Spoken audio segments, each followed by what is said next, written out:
warahmatullahi wabarakatuh.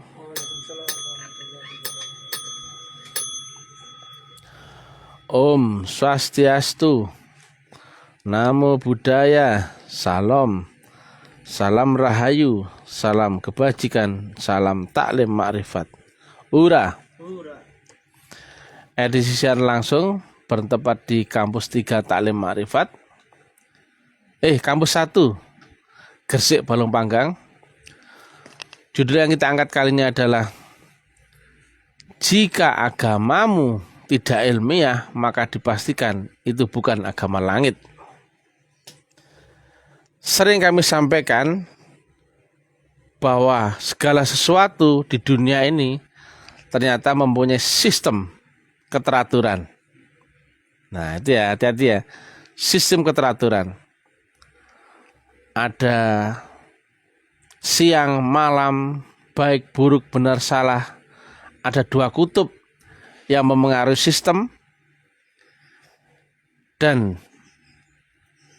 di balik sistem itu ada metodologi. Jadi metodologi isinya adalah rukun syarat dan rumus. Rumus sendiri adalah rukun syarat adalah bahan dasarnya, sedangkan rumusnya itu adalah teknik dan caranya, dan juga jalur jalannya. Makanya dunia ini teratur, nggak abrak-abrakan, nggak aur-auran. Sistem tata surya, sistem manusia, antibodi, kemudian sistem komunikasi, sistem pertumbuhan, sistem gravitasi, sistem cahaya, sistem bunyi, sistem apa saja ada sistemnya. Berarti sistem ini terjadi karena ada keteraturan. Jadi kalau nggak teratur, sudah nggak terlacak, berarti nggak ada sistemnya. Sudah kiamat dunia ini. Nah, berarti sistem itu ada aturan baku, yaitu hukum, kaidah, norma, undang-undang, tata cara, rumus, dan sebagainya. Maka inilah kita bisa menyimpulkan bahwa mesti ada aturan baku yang itu sifatnya bisa diriset, bisa dianalisa, bisa diukur, bisa dihitung, baik dengan akal. Maka prinsip dasar semua itu akan kembali kepada sifat ilmiah. Kalau enggak ilmiah, enggak ada sinkron. Ilmiah itu apa sih? Sesuai dengan akar nalar, kondisi existing zaman, ilmu pengetahuan, kemudian dasar aturan, baik itu mushaf maupun hadis dan sebagainya. Dan juga bisa dipertanggungjawabkan secara ilmu, baik matematika, fisika, kimia, dan sebagainya. Itu namanya ilmiah. Ilmiah itu menyatukan seluruh sudut pandang. Tidak lagi memakai aliran tertentu, golongan tertentu saja, atau organisasi tertentu. Tapi seluruh sudut pandang wajib bisa mengakui keilmiahan itu. Nah, semua agama sebetulnya awalnya adalah turun dari sisi Allah Ta'ala, sisi Tuhan. Dan itu selalu lewat Rasul. Dan prosesnya selalu lewat baiat, teknik semedi, meditasi atau teknik dzikir, kemudian suluk tawabrata, dan bakti mengemban visi misi ketuhanan. Ini selalu ada.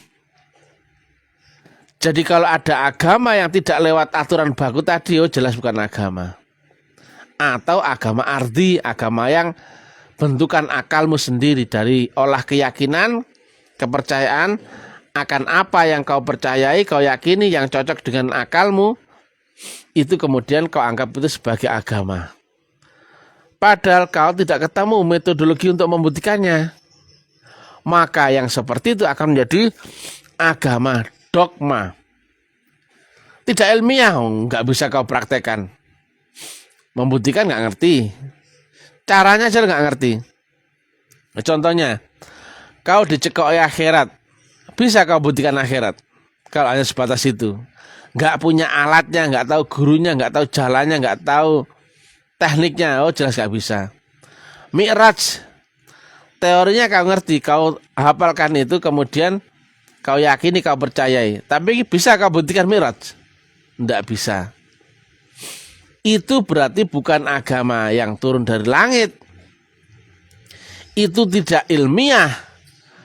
Makanya kata Nabi, al-aslamu ilmiun. Baru kemudian wa amaliyun.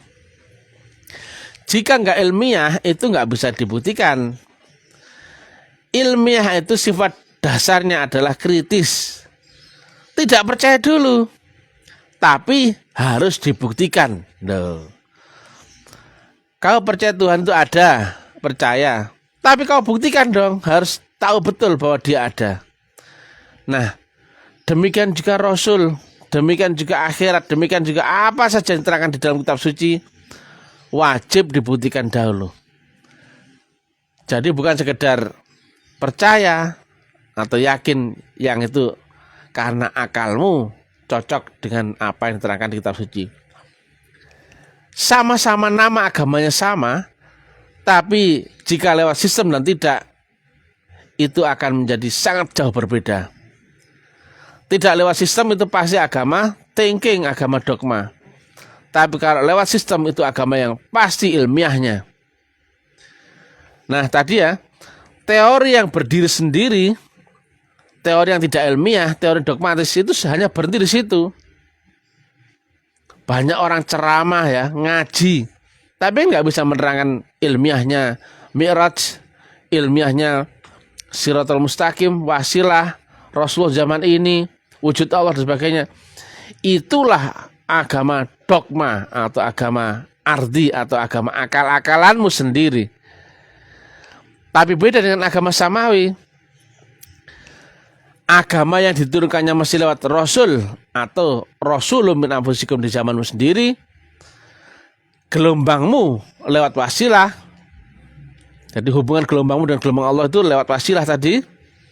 Kemudian lewat prosesi baiat masuk tarekat yang isi adalah penanaman nur iman dan nur kitab, yaitu rukun syaratnya.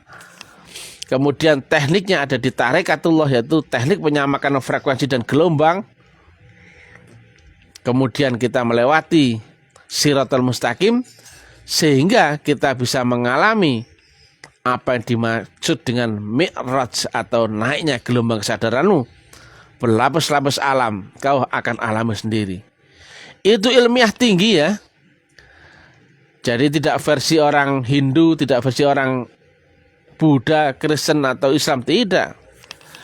Tapi yang seperti ini itu wajib bisa dibuktikan dan juga wajib bisa dipertanggungjawabkan secara ilmu tanpa pandang aliran, golongan, organisasi atau kepentingan apapun.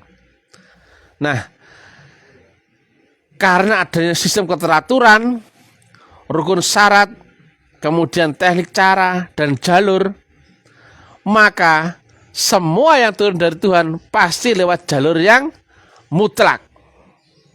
Maka itulah ilmiah. Jika tidak ilmiah, bukan agama. Kenapa? Versi akalmu relatif nggak bisa menjangkau Tuhan yang maha mutlak. Itu rumus. Nah, kayak gitu kan sudah nggak bisa, nggak perlu panjang-panjang didebatkan. Jika Tuhanmu itu maha mutlak, kau relatif, sampai kapanpun kau nggak akan sampai. Jika Tuhanmu itu mutlak atau maha mutlak, maka sifatnya adalah unlimited, undefinisi, dan undeskripsi. Jauh berbeda dengan kapasitas manusia yang relatif, yang limited, yang definisi, dan juga sangat rendah gelombangnya. Jadi ada akal. Nah, mana bisa kau ngerti rohmu sementara kau hanya ada di alam akal? Kalau nggak ketemu dengan guru rohani, nggak akan bisa mengantarkanmu untuk mengenal rohmu. Rohmu aja nggak ngerti, apalagi sampai kepada yang maha roh. itulah kalau yang tidak bertemu dengan guru rohani atau mursyid, bisa dipastikan agamanya adalah agama yang sesat, walaupun namanya sama. Mana ada agama yang tidak lewat Rasul? Mana agama yang tidak lewat tadi itu, metodologi tadi, agama, yaitu baiat, teknik dzikir, suluk atau tawabrata, dan bakti visi misi ketuhanan. Yang ini telah ditinggalkan banyak orang karena apa? Gak ngerti sudah. Jadi agama telah dirusak oleh kepentingan-kepentingan manusia. Akhirnya apa? Metodologi agama sudah tidak dikenal lagi, sistemik agama pun tidak dikenal lagi. Dan ta'lim ma'rifat bukan membuat ajaran baru, tidak, syariat tetap sama, tapi mengenalkan metodologi itu kembali dan sistem itu kembali. Jalannya hanya ini. Kalau nggak percaya, silakan cari orang lain kalau ada yang bisa menerangkan ini dengan eksak ilmu pasti. Bagaimana menerangkan syarat rukun, teknik dan caranya, jalurnya, sistemnya, metodologinya, harus semuanya ilmiah loh. Nah, jadi demikian ya. Agama kalau nggak ilmiah itu pasti aur-auran. Ujungnya pasti bukan yang itu. Jadi kita pun ya, sudut pandang kita sudah lenyap.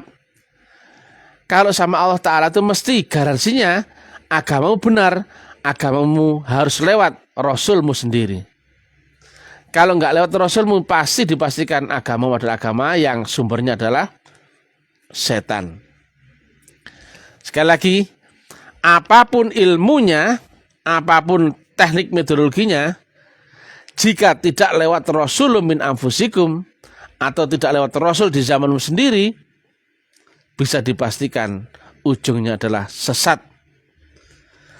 Walaupun kau merasa, mengaku kau berrasul kepada Rasul di zaman 1500 tahun yang lalu, itu gak nyambung. Itu hanya angan-angan, itu hanya keyakinan, kepercayaan. Tapi realnya mana bahwa kau ada sambungan hubungan dengan Rasulullah Muhammad? Apakah dengan selawat? Kau kenal sama Nabi Muhammad? Enggak. Yang kau tuju alamatnya di mana? Wujudnya bagaimana? Kau kenal? Asal niatmu saja menyampaikan kepada mengagungkan Rasulullah Muhammad. Apakah ada jaminan kalau kamu menuju seorang Michael di Gang Bronx City di USA, apakah ada jaminan kau berangkat dari sini walaupun niatmu sungguh-sungguh kau bisa selamat sampai sana? Niat itu pun gak cukup.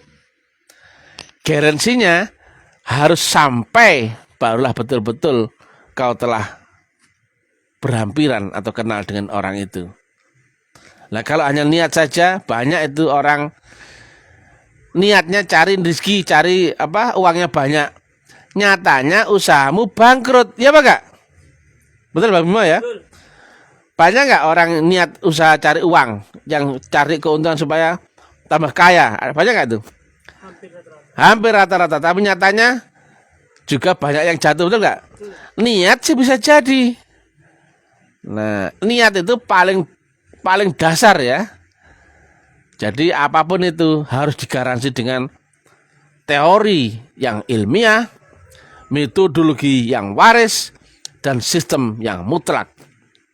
Nggak bisa dibantah. Nah, sayang sekali ya banyak orang menganggap suatu benar ketika cocok dengan akalnya, betul nggak? Begitu cocok dengan akalnya dianggap benar. Padahal bisa jadi dia belum tahu, walaupun kau anggap salah. Lah itu loh. Pengetahuanmu terbatas. Diberi pengetahuan lain nggak cocok dengan akalmu, bukan berarti itu yang salah. Tapi bisa jadi kau yang belum tahu.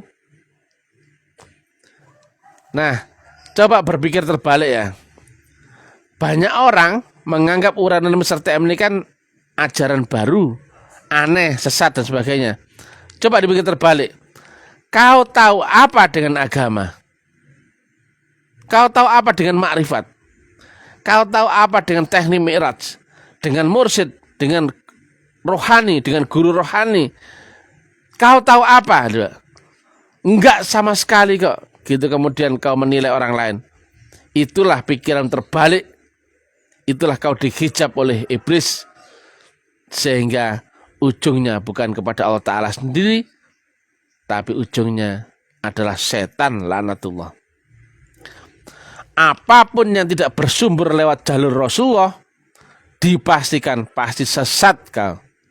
Walaupun kau hafal Quran, ahli ibadah, ahli sholat, tapi jika tidak lewat frekuensi Rasulullah, dipastikan agama pun agamanya setan. Itu ilmiah. Makanya tadi dari awal semua ada hukum dan rumus keteraturan walaupun tidak terlihat dengan mata kepala telanjangmu.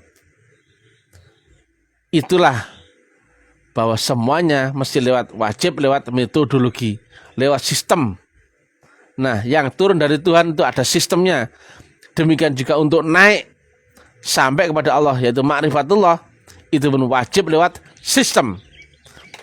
Tanpa sistem nggak mungkin, tanpa metodologi nggak mungkin. Maka agama itu very ilmiah.